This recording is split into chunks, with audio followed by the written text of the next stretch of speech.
Olá pessoal, professor Arlécio, aula de ética, sexto ano A e sexto ano B. Pessoal, vamos dar continuidade sobre a Declaração Universal dos Direitos Humanos. Recapitulando, a Declaração Universal de Direitos Humanos é um documento feito pela ONU para que em que países signatários, ou seja, que assinaram essa declaração, respeitem a cartilha deles. Então, a gente parou no artigo 8º, vamos dar continuidade a partir do artigo 9º. São 30 artigos e a gente vai explorar cada um deles. A gente vai exemplificar por que é importante. Gente, a lei de ser direitos humanos é o direito do ser. Todo mundo o mínimo que ele tem que ter é esses direitos, o mínimo. Menos do que isso não é aceitável. Então, por isso que é importante nas nossas aulas de ética a gente saber tratar o ser humano com dignidade. Então, vamos ver aqui a partir do artigo 9º, Declaração Universal dos Direitos Humanos. Ninguém será arbitrariamente preso, detido ou exilado. O que quer dizer isso? Ninguém será preso só porque uma outra pessoa quer, o Estado quer. A pessoa só pode ser presa se ela infringir lei. Ninguém será arbitrariamente preso, ou seja, encarcerado dentro da prisão, detido ou exilado. Para quem não sabe, exilado é você ser expulso do seu país. Você não pode. Nelson Mandela. O Nelson Mandela é um grande exemplo. Lutou pelos direitos humanos, presidente da África do Sul. Ele foi perseguido, ele passou mais de 40 anos, pessoal. Mais de 40 anos dentro de uma cela. Imagine você passar metade da sua vida dentro de uma cela de concreto, vendo o sol quadrado. E dele, dentro da cela dele, ele mesmo assim lutava pelos direitos humanos, através de seus livros, conhecimento, saber. Artigo 10. Todo homem tem direito em plena igualdade a uma justa e pública audiência por parte de um tribunal independente e imparcial, para decidir de seus direitos e deveres ou do fundamento de qualquer acusação criminal contra ele. O legislador, ao postar o artigo 10, quis dizer que todo homem tem o direito de uma audiência pública. Tudo que é feito, toda acusação ou a parte da defesa, ela tem que ser mostrada, publicada. Não adianta você fazer uma audiência e que só quem vai saber é o promotor, o juiz e as partes. Ela tem que ser publicada, porque se caso houver algo errado, as pessoas que estão assistindo aquele ato errado têm como reivindicar seus direitos. Por isso que toda acusação criminal contra a pessoa é em audiência pública. Porque se for um erro do juiz, em vez de uma causa de ele ser absolvido absolvido dentro de um tribunal, se ele for pegar 30 anos, aquela arbitrariedade, aquele erro do juiz vai ser assistido por outras pessoas e alguma dessas outras pessoas poderá reivindicar o direito daquela pessoa que sofreu, foi lesionada o seu direito, porque ela era para ter sido absolvida e está solta. Vamos ver aqui um exemplo. Vladimir Herzog, jornalista da época da ditadura militar. Em 25 de outubro de 1975, o DOI, ou COD, Destacamento de Operações de Informação, Centro de Operações de Defesa Interna, órgão interno da ditadura militar, né? Prendeu Vladimir Herzog. Quando foi no outro dia, apareceu em sua cela enforcado. Vladimir Herzog. Me diz como uma pessoa vai se enforcar numa janela que é menor do que ela. Como poderia isso acontecer? Ele foi simplesmente detido, não teve um julgamento e dentro do presídio ele foi morto, assassinado. Me diga se os direitos humanos existiam nessa época, nesse fato. Direitos humanos já existia, porque desde 1946, foi depois da Segunda Guerra Mundial. Mas me diz se foram respeitados a dignidade, o contraditório e a ampla defesa. Como é que ele foi se defender dessas acusações do DOI? Não foram respeitadas a Declaração de Direitos Humanos e nem as leis nacionais. Artigo 11. Todo homem acusado de um ato delituoso tem o direito de ser presumido inocente, até que a sua culpabilidade tenha sido provada de acordo com a lei em julgamento público, no qual lhe tenham sido asseguradas todas as garantias necessárias à sua defesa. Ninguém poderá ser culpado por qualquer ação ou omissão que no momento não constitua um delito perante o direito nacional ou internacional. Também não será imposta pena mais forte do que aquela que no momento da prática era aplicável ao ato delituoso. Vamos por parte aqui. A parte primeira aqui, todo homem acusado de um ato delituoso, ele só pode ser considerado culpado depois de transitado em julgado. O que isso quer dizer? Aqui no Brasil a gente tem várias etapas de julgamento. A última etapa é no STF, Superior Tribunal Federal. Até chegar lá, se você for considerado, você só pode ser considerado culpado se chegar até na última instância, que é o STF. Até a última instância. Antes disso, você é presumido inocente. Segunda parte aqui. Ninguém poderá ser culpado por qualquer ação ou omissão que no momento não constitua delito perante o direito nacional ou internacional. Também não será imposta pena mais forte do que aquela que no momento da prática era aplicável ao ato delituoso. Uma forma da gente explicar isso aqui é exemplificando. Por exemplo, antigamente o crime de adultério era crime. Para quem não sabe, adultério é o sujeito casado ou não, sujeito casado ou em união estável, né? Trair a sua esposa. Aquele ato em si era considerado adultério. Hoje não é mais. Ele não poderá ser culpado por essa ação, porque não existe mais esse tipo de crime aqui no Brasil. Ele foi extinguido, não existe mais. Por isso que ele diz: ninguém poderá ser culpado por qualquer ação ou omissão que no momento não constitua o delito perante o direito nacional ou internacional. Essa segunda parte. Também não será imposta pena mais forte do que aquela que no momento da prática era aplicado a ato delituoso. Vamos dar um exemplo: o crime de furto. Se antigamente ele foi preso pelo crime de furto, a pena era de 2 a 3 anos no passado. Aí ele estava como é que se diz? Cumprindo sua pena normalmente, estava perto de sair da prisão. Aí a lei houve uma alteração e em vez de 2, 3 anos, subiu para 5 anos. Ele não pode ser imposta essa pena mais forte de 5 anos. Porque o ato que foi praticado na época do furto era só de 2 a 3 anos. Ele não pode ser prejudicado pela sua atualização. Esse é um exemplo de explicar como é que é esse artigo 11. Vamos para o próximo. A Ordem dos Advogados do Brasil é contrária à privatização do sistema prisional.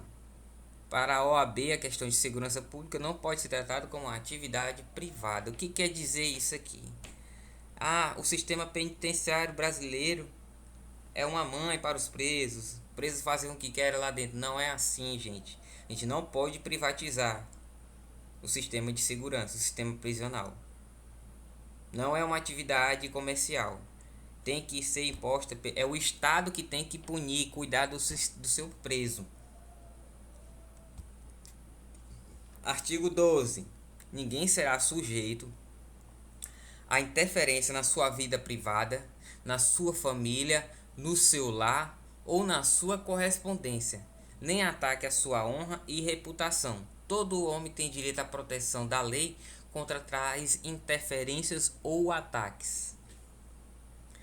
Explicando esse artigo 12, o legislador quis dizer que você tem a proteção da sua privacidade, não pode simplesmente chegar alguém na sua casa e invadir. Nem mesmo a polícia não pode. Lógico que há uma exceção, se houver um mandado de prisão, ou se sua casa estiver pegando fogo, ou algum ato de emergência em que é para salvar uma vida lá dentro daquela casa, a polícia entre lá dentro. Mas ela não pode interferir na sua vida privada. Não pode simplesmente alguém chegar e tirar uma foto você dentro da sua casa tomando banho. Isso é uma lesão à sua privacidade. Tanto no celular como na sua correspondência. Pode qualquer pessoa chegar e pegar suas cartas da carta do correio? Da caixa de correio? Não pode. Isso é um ataque também à sua honra, à sua reputação, à sua privacidade. Todo homem tem direito à proteção da lei contra tais interferências ou ataques. É legítimo, é defendido pelo direito, pelas leis, que a partir do momento que você entra da sua casa, aquele seu ambiente familiar, ele é protegido por lei.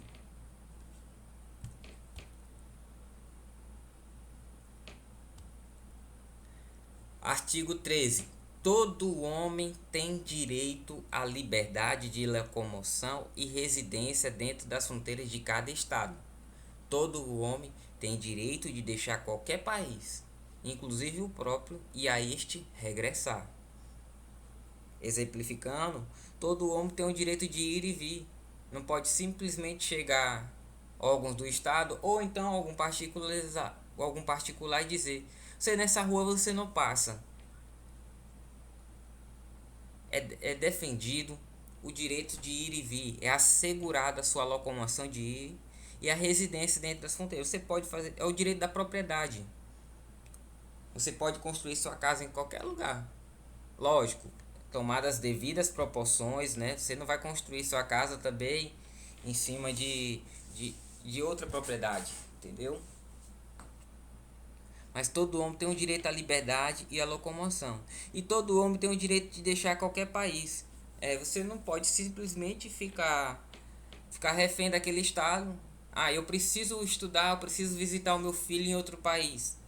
O estado não pode te impedir disso. Lógico, tem as exceções. Se você estiver preso justamente, você não pode sair, porque você está cumprindo pena.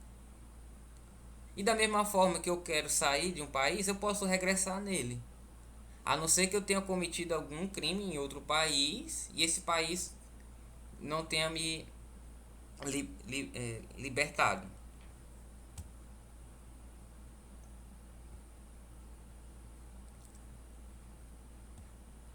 Estatuto do Idoso, a Lei 10.741/2003 é um exemplo de direito à liberdade de locomoção.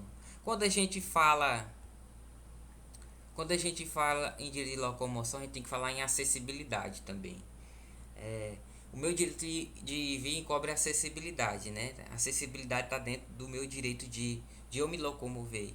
Por isso que as repartições públicas hoje são obrigatórias ter rampas, corrimães e pessoal que ajude o deficiente, o idoso, né, a ter acesso a esses serviços públicos.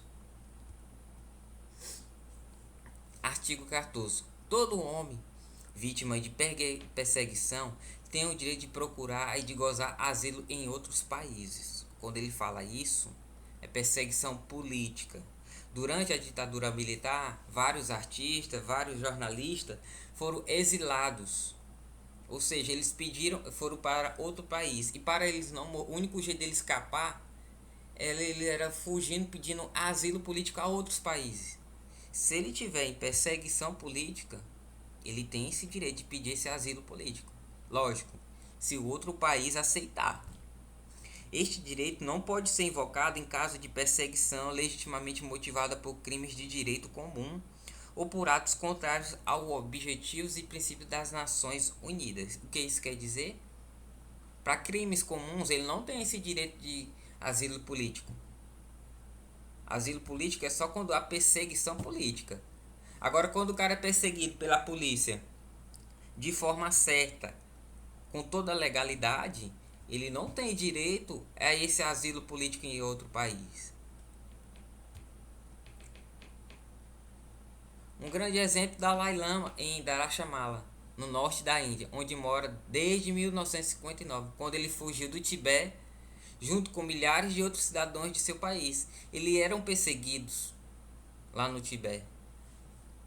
Então ele pediu asilo político e hoje ele mora na China, na Índia. Artigo 15. Todo homem tem direito a uma nacionalidade. Ninguém será arbitrariamente privado de sua nacionalidade, nem do direito de mudar de nacionalidade. Toda pessoa que nasce tem que ter logo o registro. Nasceu vivo ou morto, tem que ter a nacionalidade dela. Tem que estar atestado. Tem que estar atestado ou na sua certidão de óbito ou na sua certidão de nascimento. Ninguém será arbitrariamente privado de sua nacionalidade. É tanto que não existe crime de você perder sua nacionalidade. Não existe a pena. Você pode mudar, mas você não pode perder sua nacionalidade. Exemplo, esses jogadores de futebol que jogam na Europa. Eles têm dupla nacionalidade. Mas eles não podem perder a nacionalidade dele. Por isso é dupla. Ele ganha mais outra nacionalidade. Artigo 16. Os homens e mulheres de maior de idade, sem qualquer restrição de raça, nacionalidade ou religião, têm o direito de contrair matrimônio e fundar uma família. Gozam de iguais direitos em relação ao casamento, sua duração e sua dissolução. O casamento não será válido senão com o livre e pleno consentimento dos nubentes. A família é o núcleo natural e fundamental da sociedade e tem direito à proteção da sociedade e do Estado. Ou seja, o casamento só é válido hoje se houver a concessão entre as duas partes. Aí você deve estar se perguntando: professor, e quem é de menor e quer casar? Geralmente os pais vão no cartório com o parecer do juiz, já que a pessoa é de menor, né? Aí os pais autorizam aquela pessoa a casar, aquela menor ou menor.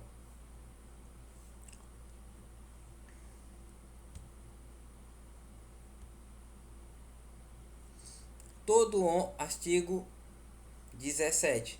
Todo homem tem direito à propriedade, só ou em sociedade com os outros. Ninguém será arbitrariamente privado de sua propriedade. É o direito, gente, do ser humano, do ser humano ter a sua casa, ter sua propriedade, ter aquilo que é seu. O ser humano trabalha para o quê? Para constituir família, construir seus bens para abrigar a sua família. Então, é assegurado o direito à propriedade, ou ele sozinho ou em sociedade com outras pessoas. Ninguém será arbitrariamente privado de sua propriedade.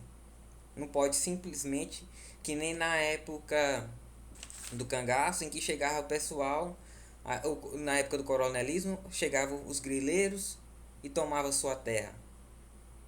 Ninguém será arbitrariamente. Quando eu falo arbitrariamente, é aquele ato de você chegar e simplesmente tomar sem ter explicação, sem ter direito nenhum naquela posse. Acontece muito isso aqui na região. Chega um estrangeiro, chega um forasteiro e diz que aquela terra é dele. Arbitrariamente ele toma aquela terra dele. Não existe isso. É tanto que existe uso capião, que é aquele direito que você não mora aqui mais de 15 anos, 10, 15 anos, dependendo do tamanho da propriedade, dependendo do ano, o uso daquela terra se torna propriedade dele, mesmo ele não tendo documento no cartório. Ninguém será arbitrariamente privado de sua propriedade. E existe mecanismos e remédios constitucionais que garantem esse direito da propriedade. Artigo 18. Todo homem tem direito à liberdade de pensamento, consciência e religião. Este direito inclui a liberdade de mudar de religião ou crença e a liberdade de manifestar essa religião ou crença, pelo ensino, pela prática, pelo culto e pela observância em público ou em particular. O artigo 18 da Declaração Universal está dizendo: eu como cidadão, eu tenho o direito a ser qualquer.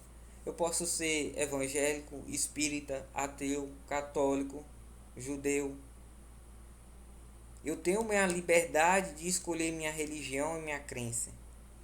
E eu tenho a liberdade também de manifestar ela também.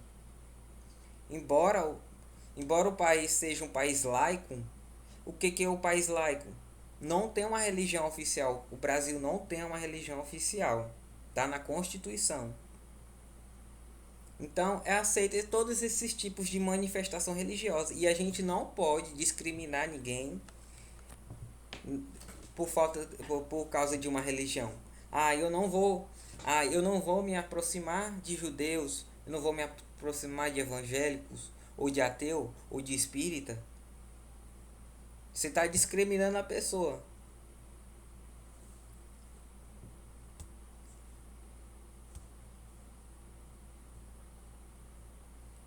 Artigo 19. Todo homem tem direito à liberdade de opinião e expressão.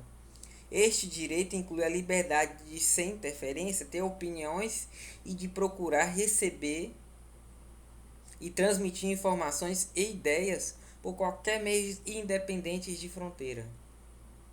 Resumindo, o ser humano tem a liberdade de dar sua opinião. Não concordo com o atual governo federal? Eu posso dar minha opinião. Eu não posso ser preso porque eu não concordo com o presidente, com o governador ou com o prefeito. Estou assegurado a minha liberdade de expressão. Não concordo com o que o prefeito, com o que o governador, o vereador, com o presidente está fazendo. Eu posso expressar minha opinião. Nós não estamos numa ditadura, aqui é democracia. Por isso, por isso que, de acordo com a Declaração Universal de Direitos Humanos, em relação aos países que assinaram e receberam ela de boa fé, todo homem tem direito à liberdade de opinião. E essa foi a nossa aula, pessoal. A gente trabalhou do artigo 8º ao artigo 19. Próxima aula a gente vai trabalhar do artigo 20 ao artigo 30.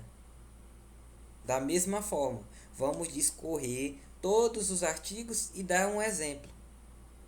A Declaração Universal de Direitos Humanos é primordial, é de suma importância na matéria de ética.